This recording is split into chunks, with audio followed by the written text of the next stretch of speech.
Il mondo politico spaccato, la tensione che in paese sale con gli striscioni affissi nel fine settimana e immediatamente rimossi a 2 passi dal municipio, a Castelminio e a San Marco. Qualcuno con lo spray nero ha scritto: "I clandestini a Resana sono la mafia di Stato". Immediato il collegamento con lo slogan usato più volte dall'ex sindaco Loris Mazzorato, ma lui nega di esserne l'autore. "Non sono stato io, ma qualcuno che condivide quanto affermo da anni", dice.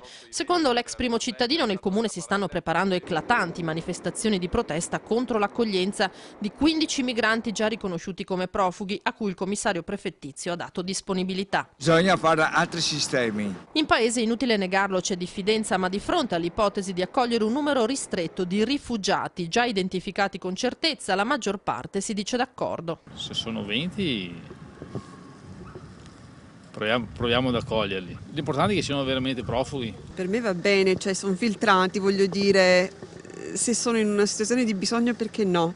È l'unica cosa riusciamo ad offrirgli? Penso sia corretto, perché del resto è una situazione che ci siamo venuti a trovare con questa globalizzazione e questa trasformazione in atto.